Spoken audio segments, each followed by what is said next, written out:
Hello, everyone. Welcome to Iconics. We are here this evening with one of the most amazing young ladies that you're going to ever want to meet, and we're going to get her to answer some of the questions that you may have. But as always, I want you to remember that when you're watching this, take note, because if Sue says something maybe as a recommendation for a book or quotes something, you may want to write it down. I think she's going to be okay with you doing that. And I have found that to be very important in my world, to always have my pen and paper as I'm reaching right now near. So with that being said, remember that you are free to go to the YouTube channel and look up Iconics Live, where we have roughly 35 documentaries from industry leaders from all over the world. And I'm telling you something, interesting, and interesting.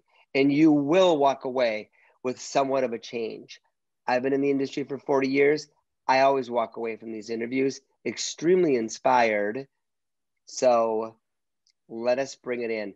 And let's also introduce my sister from another mother, who lives down in Lima, Peru, and she is amazing, an astounding woman that is so driven in this industry that she actually created an outstanding school in Lima for talented up-and-coming artists in hair and in makeup. Love her to death. Julia, how are you today?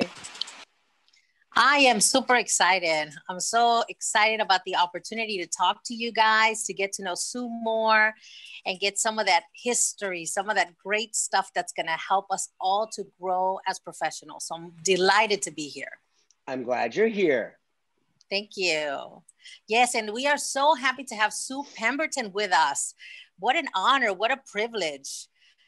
Sue Pemberton, award-winning master hair color specialist, educator, and color icon, mentoring for stylists to elevate their color knowledge, expertise, and artistic ability.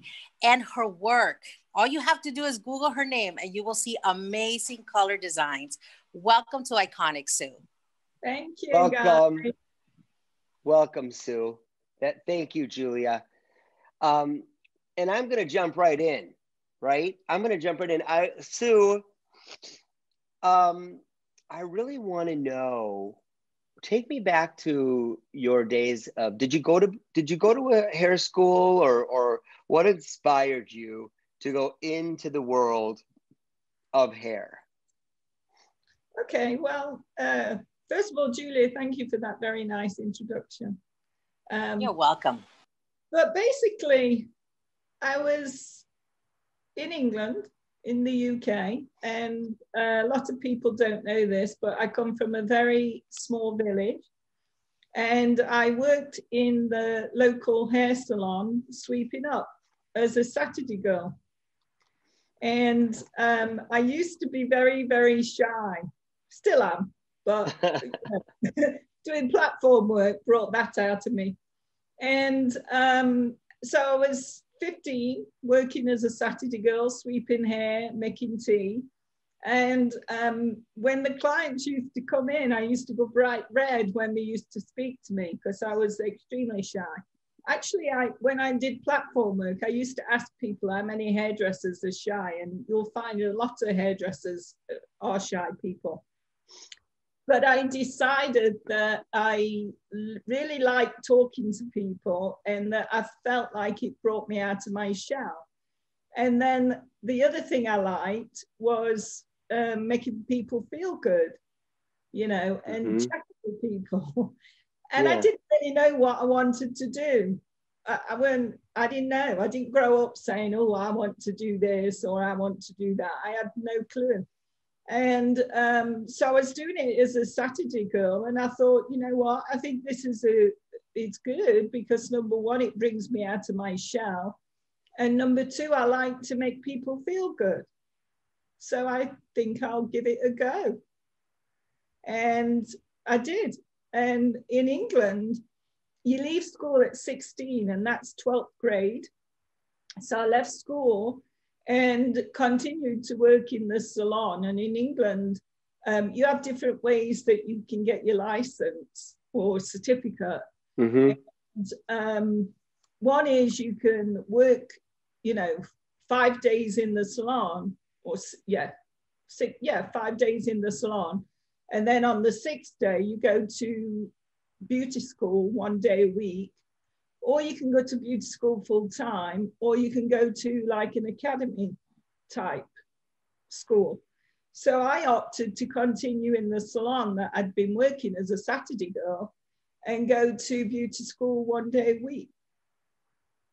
And it took 2 years. So at the age of 18, I was a qualified hairdresser. I am so intrigued by that whole, that what you're calling Saturday girl. Yeah. Go more in depth, please, for individuals watching right now. Like Saturday girl. Were there more than one Saturday girls, or was it just Saturday you worked? Yes, because I was at school. Oh, so were there others that only worked Wednesday and were Wednesday girls? No. What a Saturday girl was someone that went to school, mm-hmm. high school. Okay. So we left school at 16. That's 12th grade. So I was in school full time, Monday through Friday. And it's like having a paper round, or, working on a Saturday in a store. Okay. But I opted to work in a salon as a Saturday girl. And basically, in England, you don't have to have a license to touch hair, right? So I used to shampoo hair and sweep up and make tea. And my boss used to say, do you want to blow dry this hair? And I'd say, well, show me how to do it. She'd show me, and I'd say, okay, yeah, let's go. I really kind of love that. I think that's awesome. That's really great. And my boss, she used to throw me in, right? She used to say, wrap that perm. And I'd say, well, show me how to do it. I don't know. And she used to cut hair this short. And I had to wrap it. And she said, if you can wrap that length, you'll be fine. So that wasn't a punishment for you being late to work to be a Saturday girl, to wrap that. She used to cut everybody's hair short and perm it. Oh, damn. By the time I went, and she said, put the color on, retouch on, here's the formula. And by the time I went to beauty school, college, 1 day a week, when I did the practical, where you do the hands-on, I was so quick, because I've been doing it already, that the teachers used to give me the late clients. They used to give me 2. I would do 1 perm that came on time, and then the late clients, they'd say, Sue, come do this rapid perm, because they knew I was fast. Unbelievable. Yeah, so that's where I started, and it was a small village in a small village in England, and that's amazing. Yeah, and what happened is when I got to 18, I was a qualified hairdresser, and I remember I've been in that beauty salon from being 15, so I'm now 18. 3 years, I'm a qualified hairdresser, and in 3 years, I've seen clients get pregnant, have kids, and I'm thinking to myself, is this it? Am I just going to be doing these same clients over and over and over? And what happened when I was 16, my grandmother brought me to America on a 3-week trip. And we went from LA to New York on a Greyhound coach. This is when I was 16. So when I became 18 as a qualified hairdresser, I decided to myself, I wanted to work on cruise ships. And I decided if I went down to Stein Cruises, they would say, where are you from? And I'd say, Bilsthorpe. And they'd say, where? Right? So I thought,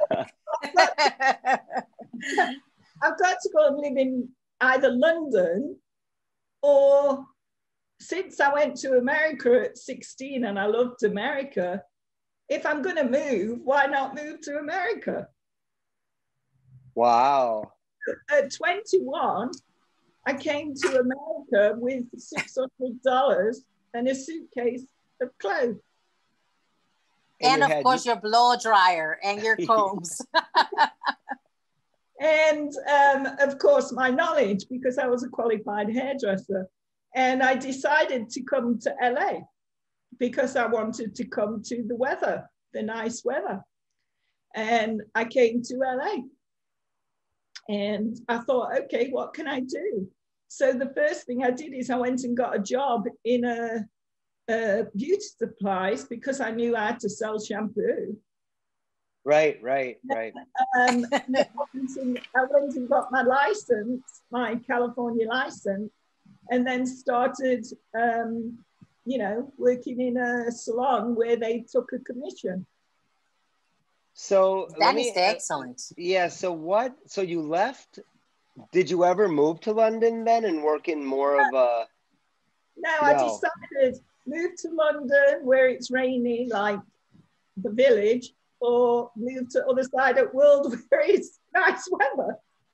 That's amazing. Nothing drew you there? You weren't offered a position to move to LA? No, you just moved there. I love it. I just decided, what the hell, I can always go back. My philosophy was, and I use this quote all the time, and my philosophy was, you better to try and fail than to fail by not trying. There's something to write down. Absolutely. I wrote it down already. I got that down. That is amazing. That's absolutely, Sue. As Joseph mentioned, I own a couple of schools here in Lima, Peru. And one of the things that we see are also students that come from, different provinces that don't have as much access as we do in Lima to all kinds of different stuff. And so we see them commuting here to take their school, but they still have that sense of insecurity, that sense of what if it doesn't go right? And what you said, of course, it makes a lot of sense, but there has to have been some doubt in the back of your mind. Was there any fear while you were going through that process? No. That is amazing. Because why be fearful? I decided that what I did is I bought a round trip ticket, and I bought the ticket for 6 weeks, and I brought $600, so I had $100 a week. And my thought process was, if I can't make it work in 6 weeks, then I fly home. I've had a good time. And what all happened in that 6 weeks, Sue, that you were there? When did all of a sudden this amazing artistry of your color and the Najas and what happened back then in those 6 weeks? Did you find a salon to work in that maybe was? I went first to work in a beauty supplies because I thought, well, at least I can sell shampoo. Mm-hmm. Because I know about hair, right? So we're better to go sell makeup and shampoo and conditioners and mousses and gels. So I went and worked at a beauty supply while I went and got my cosmetology license. And, I had my certificates, and as soon as I knew how to do the license, I took the cosmetology license. I submitted my UK certificates, and it meant all I had to do was take the test because of the training I'd done in UK already. So I went and took the test. Oh, they validated what you did in the UK, in the United States. They validated that. Yeah. And then you just had to do some extra hours and then do that. That's really great.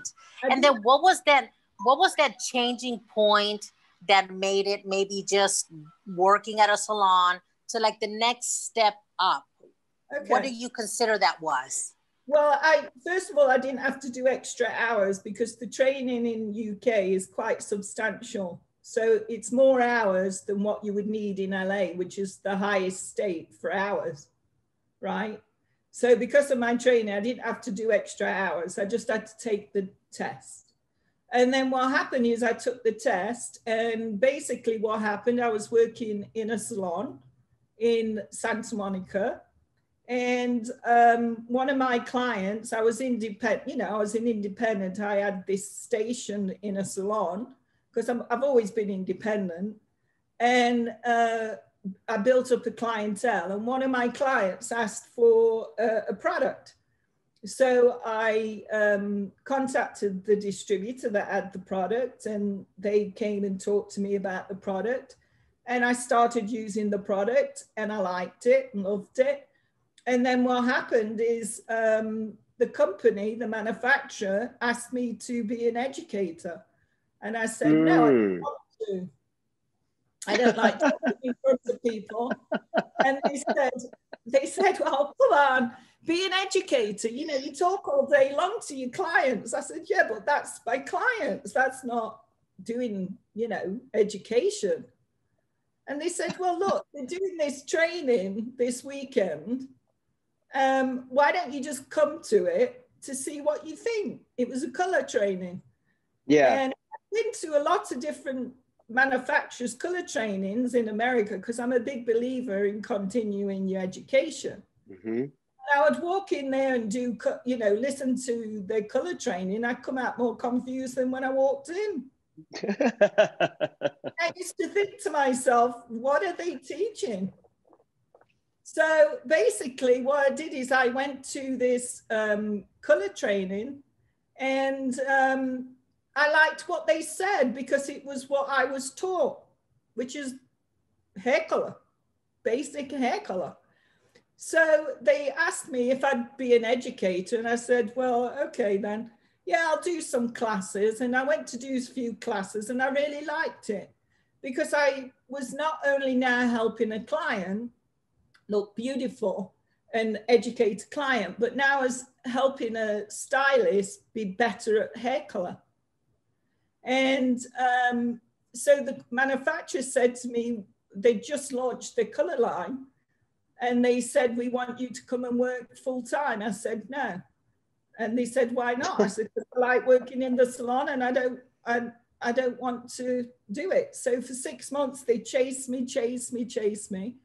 And eventually I said to them, well, if I come and work for you, does it mean I'll be able to travel around the world doing makeup?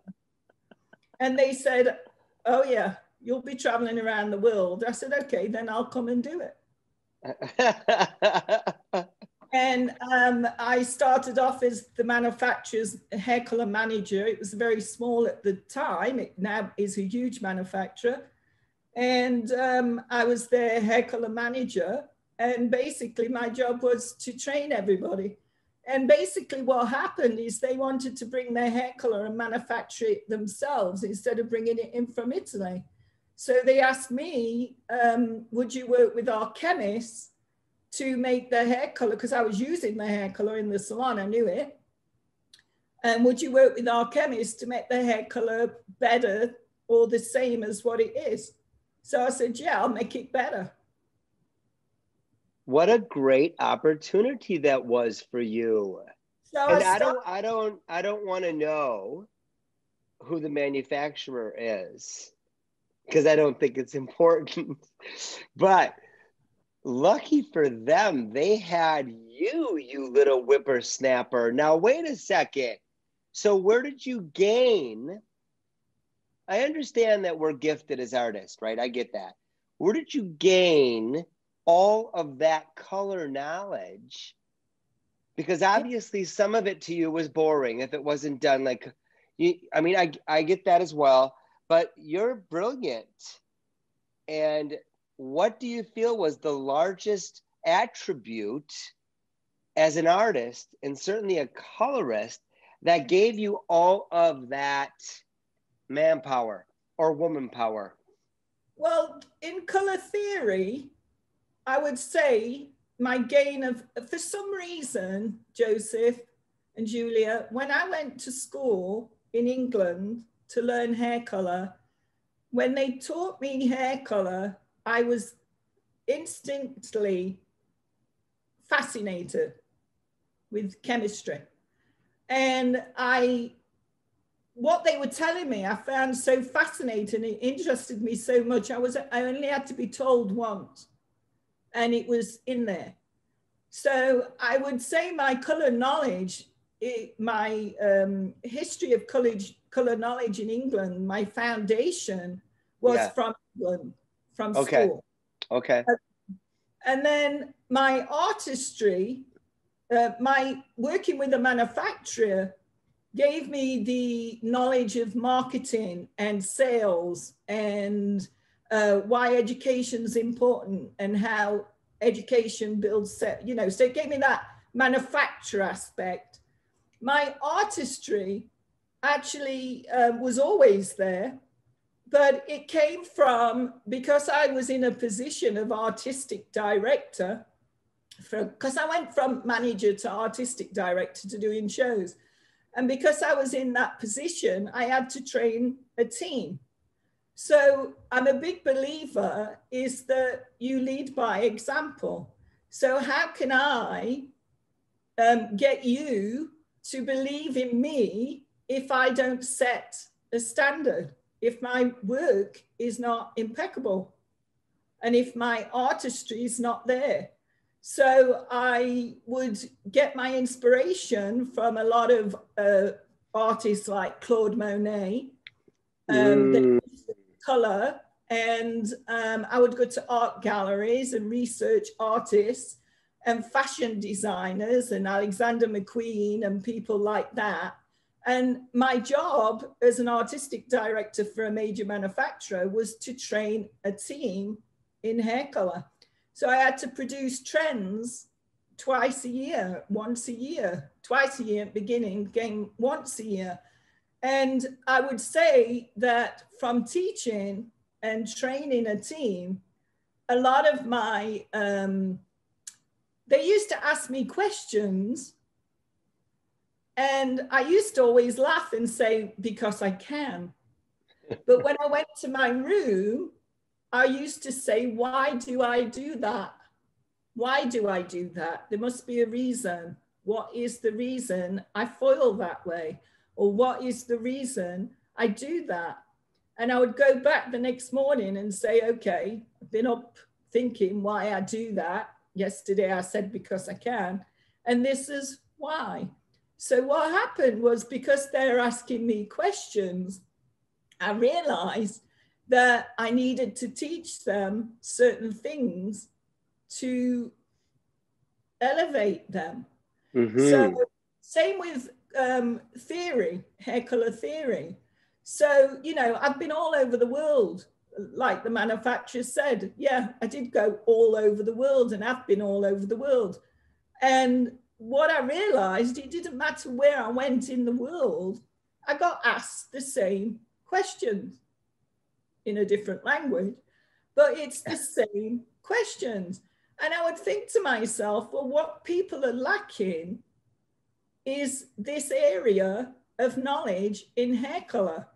So I would make a format, or I'd make a class, or I'd make a something to teach people what they needed to know. You know, and I used to say, there's so many rules to hair color, and if you know these rules, you can do anything, basically. And there's so many rules to artistry. And once you understand why you're doing what you're doing, whether it's theory or whether it's artistry, and if you have a methodical approach and a foundation, then you can do whatever you want. I just think, Julia, I got to jump in one more time. So please, when you were hired by this manufacturer to come in and actually take the color, and as you said, to make it better, what is your first, where was your first direction to make it better? Was it in the consistency, or was it in? It was in things like, I want the high lifts to lift lighter. I want the reds to be brighter. I want the grey coverage to be better. I want your golds to not, you know, I want them to be a nice gold. I want to be able to do a low light and put a gold on without having any problems, you know. So that's That's what I did. Love it. My color line, basically. You know, things like your hair color line doesn't fall within the laws of color. It needs to fall within the laws of color. You don't have the tools I need to be able to do correction because you don't make it. So we need to make it. Now, can you mention at all what line you were that instrumental in? Because I find that to be fascinating. It's, you know, it's an artistry. So where did that all exist? At Joico. Beautiful. Beautiful. Amazing. Absolutely. Yeah. That is so encouraging. And I just want to add something there, Joseph, because, you know, a lot of times the students come into the schools and they are more interested in the trends, you know, in the trends, in the pinks and the purples and the greens and the blues, but you don't see them creating, you know, the depth, the definition, and actually working the cut with the color to make an, you know, an art piece on a typical customer. I'm not talking about on platform. I'm talking about how to properly design color and cut together, you know, so that they're in harmony. And that's what we were speaking about the other day, Joseph. And I think that it's so amazing and inspiring to see educators like yourself that are bringing in that, you know, that inspiration on color, because there's so much to do still with color. Don't you agree? Oh yeah, so basically I worked for that manufacturer for 26 years, and now I'll tell you what I'm doing now. So after working for a manufacturer for 26 years, I decided to move on. It was time. I've already done that, been there, got the t-shirt, and I decided to move on. I didn't really want to go to another manufacturer. So I didn't quite know what, I love teaching, and I love teaching hair color, but I didn't know in what capacity I wanted to continue to do it. So I held off. I worked with a few manufacturers consulting. I didn't go to bigger manufacturers because I weren't interested in doing that. I didn't want to, you know, it's political in manufacturers and all that. I just want to help the hairdresser. So I decided what I wanted to do. What does Sue want to do, right? Forget the money, forget the position, forget the title, forget all that. What do I want to do? So I decided I wanted to keep teaching. So I thought, well, I don't want to teach a brand. I want to teach hair color. Doesn't matter what brand you use. And basically, I've started my own online course, which will be very good for your students because I'll give you a student discount. But I've started my own online course of non-branded hair color teaching. And it starts all the way from the beginning and it goes all the way to the end. And basically, the course is about, if you came to me, Joseph, like you said at the beginning of the show and said, you know, I'd love to go under your arm or under your wing. If I took a protege, because I don't want to do the platform work anymore. I don't mind if there's a big show and it's iconic hairdressers, but that's who I'd do the show with. But I don't want to do a show with somebody who's not that good at what they're doing. So what I decided was if I took a protege and taught them everything Sue Pemberton knows about hair color and about artistry and about color and how the cut goes with the color and the cut and how it's married together. Yeah. And how you do certain technique and how you create a trend and how you do a photo shoot and how you know, if you want to get into avant-garde and you want to do advanced or you just want to do, you know, good hair in the salon, I will give you the tools with my online course of how you can do that. What you do with them and what you do with the knowledge is totally up to you. I think that needs to be promoted, young lady. Yeah, Well, I've not officially promoted it yet because over the past living the COVID dream, as we've all been living, in that COVID dream that I'm living, I decided that that's what I want to do. And everything I've done in my career has led me to this one place. I love it. So over the past year, I have been working on my course. And the course is huge. It comes in 3 modules to start. And I'm about 2 weeks away from finalizing module 1. Wow. It's perfect for students because it's the beginning. It's the hair color theory. It's what you need to know to be good, to do color correction and to do things. And then it's going to move in, and it talks about, you know, the methodical approach of foiling and why you foil different basic haircuts this way. And then it moves into the more specifics of how trends are designed and how, you know, the more artistry and the creative, and it builds all the way to people who want to be platform artists. I used to teach platform artists. Yeah, I love it. I love you, actually. I think that you are, I see you as an advanced course Yes. that students can actually take outside of their basic My Lady training, yes. Right? But and there's so many of them that are hungry for the next step, but they're really needing someone that is grounded versus, you know, searching all over the freaking YouTube for whatever they can find. And you know what, Sue, as a designer, I feel that one of the things that's lacking is the ability for them to come out of school and really be good cutters. And I get this feedback all the time from all the Iconics. Hence the reason why I have now, with my team here, created the Iconic Student Contest, which is going to be a competition. And I need to start to see them do shapes. And I'm done seeing bra length hair that is unicorn right now. You know, it just doesn't, it's not showing, like, you know, like Chris Barron would say, the haircut begins above the shoulder. I believe that. So along with all that push, I think you would fit into this category. We'll talk more, but for sure, it's what they're searching for, a school outside the school. And I just believe that for you to talk about it like that, so docile, like, I am telling you, it's fantastic. Yeah. You smart little shyster. I love you.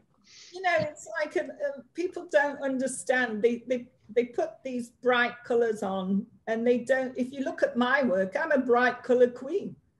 And, you know, my signature work is bright, vivid colors. I was doing green, and I won NAHA in 2007 with bright colors. So, you know, to me, I know how to do bright colors, and I know how to do it in an artistry way. And thank you. One of the reasons I did it in 2007 was because nobody would have green and blue in their hair unless it's punk, but they wouldn't have green and blue in their hair. And one of the things I wanted to show is that how green and blue can become very beautiful. And it's out there in the world. You know, we've got blue skies and green trees and lots of blue and green. Why isn't it in hair color? So that's what my goal was in 2007. And I achieved it. And I'm known for bright hair color. And a lot of people think, well, she just does vivid hair color. Well, if I can do that, you don't think I can't do a bleach blonde, or you don't think I can, you know, a caramel toffee highlight. Right, right. I want piece of cake. You know, I want to ask where you and Chris Sorby connected, if I can ask that. Yes. Chris Sorby is a, you know, she's a color icon, and I have a lot of respect for her, and she has a lot of respect for me.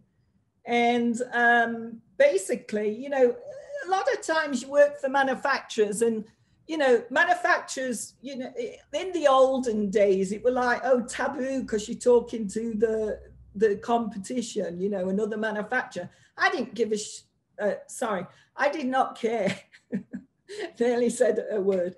I didn't care. I befriended everybody because to me, it's not about manufacturers, it's about our artistry. So I always, you know, I always looked at Chris and what she was up to. And she was working at Redken and I was working for the company I worked for. And we would see each other on the road. And I'd always say hello and she'd say hello. And when I got to know a little bit better, actually, Hair Color America years ago asked us to come and be a colorist. And it was me, Joe Blackwell, Chris Sorby, I can't remember, Kim Kimball, I think, yeah. And we went to Color America individually, we manufacturers, and because we had to go to these events, we used to taxi it together, and we used to sit in car talking and you know, about stuff. And it was kind of funny because she had an assistant then called Stephen, and I had an assistant called Stephen. So we were always laughing because Stephen, it's Stephen. So I kind of met her through there. And then, of course, she would pay me compliments and, you know, I would pay her compliments. And I respected her work because to me, it's not about a manufacturer, it's about artistry. And that's why I like going to North American Hairstyling Awards and competitions, because it's not about the manufacturer, it's about us as hairdressers and the artistry. And it's not a competition. It is not. That's beautiful. It's artistry, right? That's what it is. Either you respect the artist or you don't. And there's many artists I respect and admire, you know. Well, we have certainly admired your work and respect your work and everything that you're about. It's like simplicity to the max with the talent. And you know what I admire is the fact that you didn't have fear, because there was no room for fear. You wanted to experiment something new and you focused. And even though you thought education was not for you because you weren't too much into being in front of people and all that, you did it. And you did it well. And I think that sends a really good message. It's so beautiful to hear you and to know more about your story. Yeah, well, to be honest, it's like when I started teaching, it was like a high. You know, you feel like you've just done, not that I know what it feels like when you do drugs, but it feels like a high. You're pumped up, you've just done a show, you've used a lot of energy, enthusiasm, which if you have it naturally and you're passionate, it's very easy to bring that out, isn't it? So, you know, I used to feel very high when I taught with hairdressers, and I love it when hairdressers have a light bulb moment and you can see it. And I love it when people I've trained become hugely successful. Mm-hmm. And I love that too, because I only want people to be good colorists. It's not a competition. It is be a good colorist, make our industry count, elevate our industry. It's a craft, it's an art form. That's what our industry is. And that's what I like to do. I'm just fascinated by the whole thing. I think it's amazing. And where do you see yourself to be in the next 2 years? I see myself doing my course, and it's online, so it can be anywhere in the world. And I don't want to lose touch with the hairdresser. A lot of people say, well, it's online, you don't get to see. Oh no, Right. they'll see me once a week. I'll be doing a Zoom call and they'll be able to ask me the questions and I'll be with them. So I will continue to educate hair color. And I feel like in one respect, it's like writing a book, but instead of it being a book, because we're in a new generation, it's online. Yeah. Absolutely. Yeah. Yeah. Bravo. Absolutely. Yeah. So that's Well, where I see myself doing that. I feel that everything I've done all my career has led me to this one space and this one place, and that is to pass on my knowledge. that's right. And Better colorist. yep. And you are, for that matter, young lady. I want you to take us to your Naha trip. You know, what was your inspiration around Nahas? Was it nature? Was it Monet? Talk to me a little bit about Oh, that. Monet, yeah. Well, okay, in 2007, my Naha was, before that, I entered and was a finalist and it didn't win. And I was looking to see what past winners had done. And so I was kind of like doing what I thought the judges wanted. And then I got to a stage where I said, oh, stuff this. You know what? I just want to do what I want to do.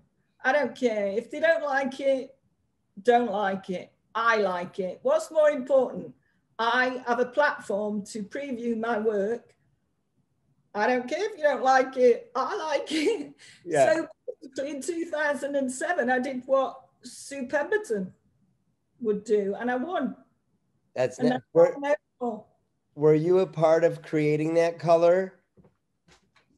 Yeah, well, oh, that's another story. The company didn't want to make vivid colors. So I ended up becoming I used some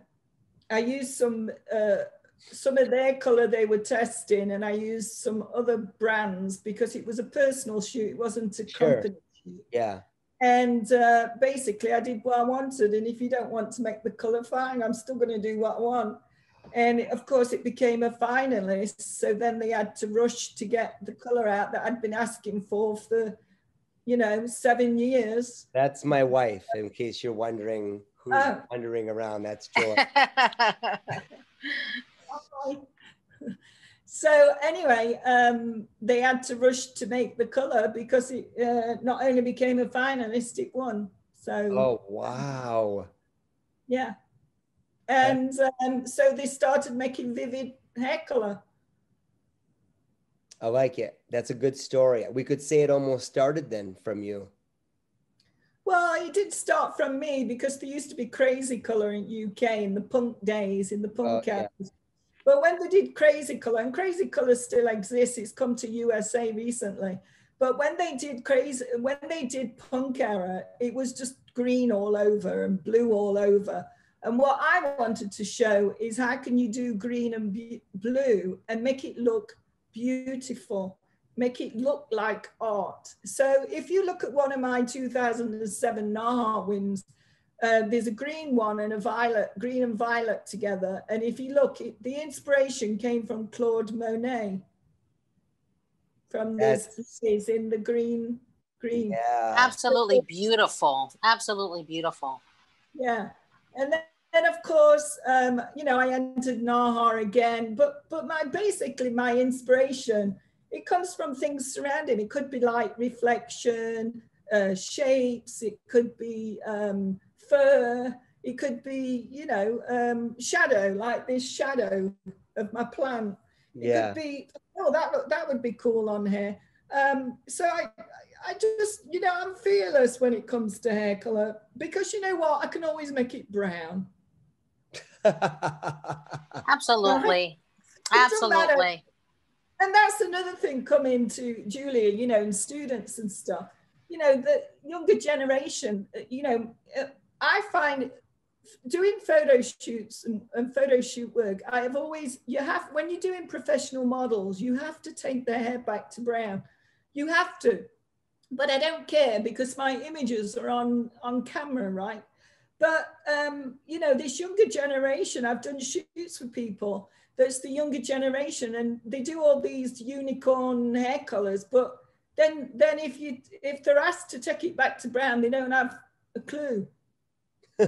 Right. Do it.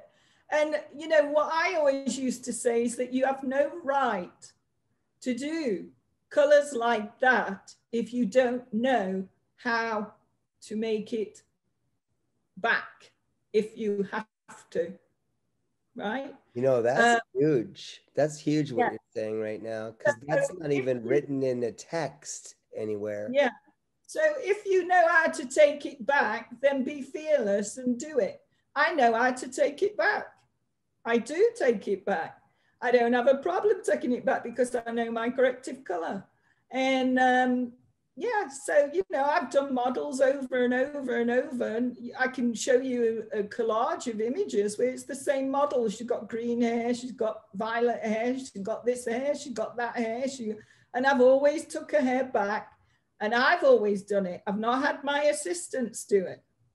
I do it because I want that model to know I am there with them every step of the way, and I will look after them. And they excellent. They have their hair done by me. They will let me do whatever I want, whatever. No fear. The trust is there. The trust has been built, yeah, by your actions. That's amazing. That is amazing. Thank you so much for sharing. Yeah, I'm chewing on that because that's really something good to chew on. You know, I mean, that should almost be, you know, for a student's life inside of school. That poor mannequin, as you know, goes from brown into a multitude of an array. But you know what? It's almost like you get your diploma on graduation day if you put Missy back to brown. Exactly. If you, but that's not just taking it black. You know, everybody just goes black on it. A nice brown. It needs a nice brown. Level 6. Have them do a level 6 brown, but that's what they should learn. You know, it's okay. You know how they always say you want to run before you can walk? Well, you've got to know the foundation. You've got to know the corrective color before you start doing the artistry. Because if you don't know, you know, how hair color reacts, and you don't know what colors should be going together, and you're just throwing a mishmash of colors together and throwing it all on. I mean, that's what it's going to look like. I love that. I do. Yes, absolutely. Smart. So, to me, that should be something that's taught. You know what the hardest thing is, Sue, and you know this, I mean, you've been all around the world, but it's in Julia's neck of the woods. It's the level 2s that want to be, you know, Marilyn Monroe in her lightest. Yeah. That's always an interesting task. Let me tell you. Without any red. Right. Eat it 3 times, and can the hair handle it? Exactly. I mean, that's the thing. But you know, okay. So it's interesting. You see, I'd love to talk about hair color for ages, but I did a lot of work in Asia, and everybody has darker hair. And they were scared to death of bleach because they always used to get it to what I call cockroach brown, right? So they'd lift it to cockroach brown and take it off before it's done. And what my job was to show them how, number one, bleach is your friend. And number 2, how can you utilize the cockroach brown to your advantage, right? So I'll give you a little example. This is a little example of Sue. So you've got, I always say when you're doing hair color and you're doing art, people say to me, do you think in color? No, I think in black and white first, okay?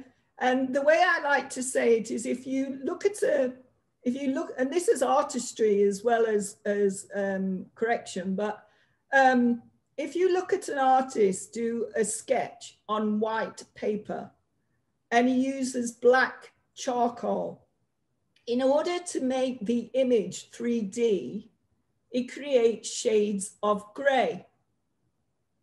That is what makes the image pop out from the page and make it look 3D. And you have to do the same thing with hair color. So here's an example, coming back to darker hair and it lifting to that beautiful cockroach brown orange phase. Utilize, you know it's going to be there, so utilize it. Instead of fighting it, utilize it, okay? So what I would say, for example, now I'm giving you an example. When you're looking at somebody's hair, if the hair's super dark, like say it's a 3 or 4, that's your black, okay? And they want to be bleach blonde. So they want to be a 10 or 11 or a 9, 10. They want blonde. That's your white, okay? Whatever level, but 9, say yellow white. So what falls in the middle of, say, a level 4 and a level 9? What falls in the middle? A lot of, are you saying gray, or are you saying? No, I'm saying in color, it's like a 6 or a 7. A red orange, like orange, yellow, red, orange. Yeah, so it's your cockroach brown, isn't it? Right? Yes. So the point I'm making to you is that if you use your cockroach brown, use the black, you have your cockroach brown, but you enhance it instead of trying to get rid of it. And then you do some bleach pieces. You put bleach into the brown in a foil, into the dark brown, and then you use a color, or you use another bleach with a lower volume to cockroach brown, and you surround the white or the light blonde with the cockroach brown against the black, and you have a beautiful hair color. Wow, I love the cockroach thing. I mean, I don't love cockroaches. No, you don't like cockroach brown, but do you understand what I'm saying? Yes, yes, absolutely. Yeah, you're utilizing instead, you know, I always say, here's another slow, you know, write this one down. In corrective color, if you can't lose it, meaning cut it off or neutralize it, then use it. Nice. So if you can't lose it, use it. As in, instead of trying to make it even, make it so that you're enhancing it. Make it into a trend. Make it into, you know, use it for advantage. Yeah. Right. Why stress over it? Look at it as something that could be, as you said, trendy. Or enhance it. So get rid of it, but enhance it, or do, you know, do something to emphasize it rather than try to get rid.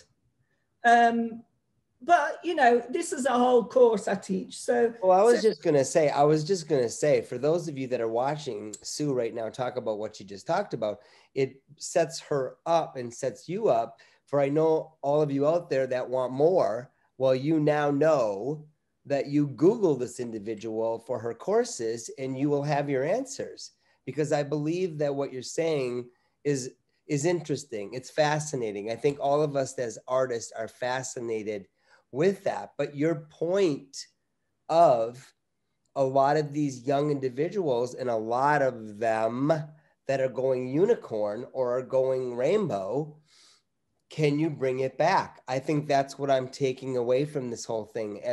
As common as that might sound, it's not reified enough.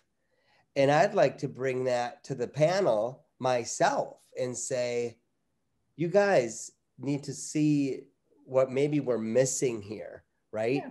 Because I don't know what it is, but it's going all over the place with students graduating now, not having all of that color knowledge that you have and all of that cutting knowledge that, you know, Chris Barron has, or yeah. Well, they start with the foundation, which is you guys. You teach them the foundation. That's what they need to do to get a license. But then after they've had the foundation, then they need to learn more. They need to get into it more, right? They just need to get into it more, get into corrective color more, get into why you place colors like that. You know, I mean, you've learned your foundation, but there's so much more to it. It's like this course I'm doing. I've only done module 1. I can't do 2 and 3 because there's so much information that I want to share. I will do it. I will complete it, but it's going to take me time, and I don't want to rush it to take people's money. I want people to take the course and be like, wow, I have confidence in hair color. I know my stuff. I know what I need to do. And I feel good about it. And I feel like I've achieved something, and I can make my clients look beautiful. And I'm not scared of hair color. I want you to make sure that you get all that information to us so we can utilize it to assist you in backing you up in all of that. Because this will be and has been very connected to the base foundation of schools. And I believe that I believe that you are there and you exist for the reasons being they need to take you after step 1.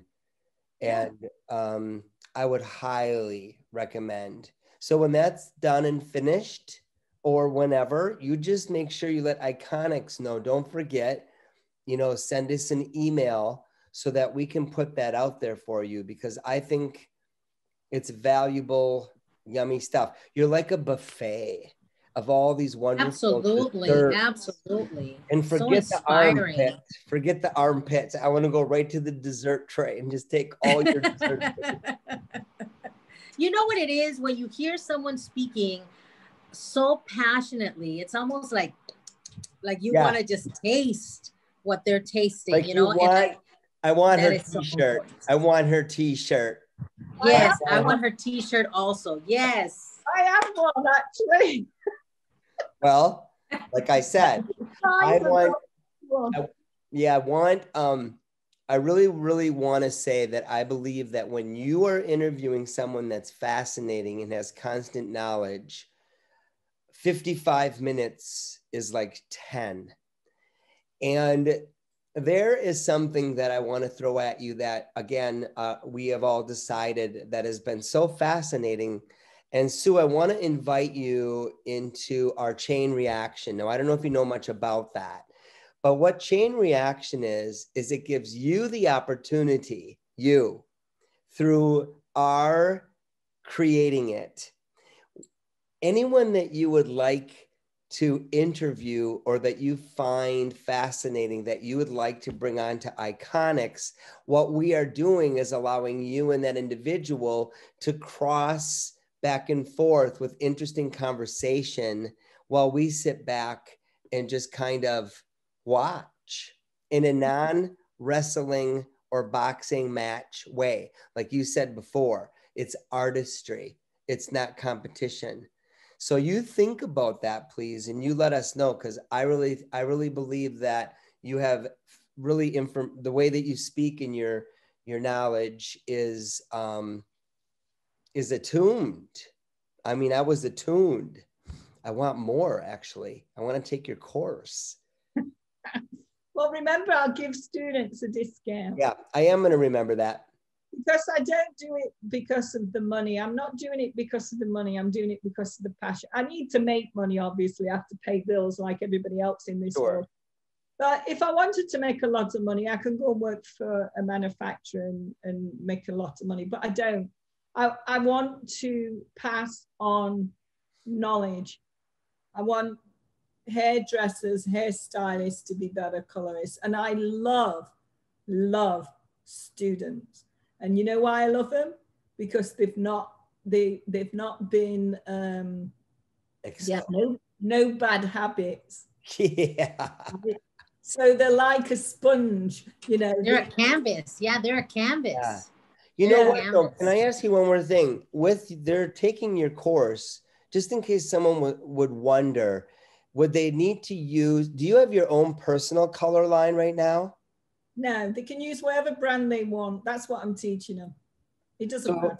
It wouldn't need, it doesn't matter if it's cream or liquid. It's it's really, okay. Well, that's really important to know, because that sets it free to, you know, the masses. Unbranded. And you know what it is too? It's for them to look at the color line they're choosing to use and to see if it has what they need to do color correction, first of all. But what do they need? You know, does it have what they need to do what they want to do? So for example, when it gets into the artistry, I will tell them what levels and recommend, you know, a level 9 gold or, you know, a level 7 copper, but it's non-branded, because what I'm actually going to teach, finally, if they go through the entire course, is it's nothing, none of it is to do with the brand. It's all about hair color. But in the artistry segment, what I'm teaching them is how you use levels and how you use tone and how you use color harmony and how you use, you know, things like that. So it doesn't matter the brand that they're using. It's totally irrelevant. And what I'm doing is I'm making them design. I'm giving them the foundation of artistry so that they can then expand. I love this. I love this. I am a part of a new salon that's opening, and we'll talk about that later. But as I have a feeling I see a place for sure in my world coming up where we could maybe think about how we can get that course in there once a month or something. Fascinating. I need to stay in touch with you. I'm going to say that in closing now, this has been amazing. You are really, really true to heart, a designer, and gifted, and your youth in this industry, which is still of current, and your path that brought you to this country, I want to say is a true gift to us in the US to have had you really help, you know, establish a line like Joico that is so large and fascinating. So, you know, thank you for that. And I wish you back totally. And I'm going to speak before Julie does on behalf of Chris. She would say thank you so much, that she sends you her hugs and love. And I'm sure she's going to reach out to you because she will be watching this documentary once Andy gets it all like shined up and beautiful. So absolutely. Thank you, Sue. Julia, anything that you'd like to say? Well, yes, I mean, definitely. Thank you for sharing. Thank you for your courage, for the boldness, for the, you know, just the way that you transmit something that's sometimes we make it so complicated. The students and the classes and the color, and, you know, when it really is very simple. And it's so beautiful to listen to someone that is so passionate about that it's, you know, as a school owner is so encouraging. So and also I want to just encourage you on this training. Yes, a lot of people say, you know, online is not the same and all of that. Maybe it's not the same as being next to the person, but it is great. And it is a necessity. It is absolutely a necessity to be able to reach out and get educated from all different countries of the world and everything. So just encouraging you to continue to do that because it's very much needed. Thank you. I will. You're welcome. So I'm going to have Cassie Sue reach out to you about chain reactions and see if you're fascinated or interested in that. And that will, of course, bring us back into your life. But I'm going to stalk you for personal digits so I can see if there's any way that I can sew you into the world that I live in. And thank you for taking your time. I know you're busy, and I appreciate that. And if you would be so kind to help us spread the word out there by just sharing Iconics live on YouTube with all of your following and friends, so that we can continue to just kind of cause that vibration of goodness. I would love you for that. All of us would. So on that note, peace, love, and hair color. Yes. Thank you, Bye, guys. Sue. See you.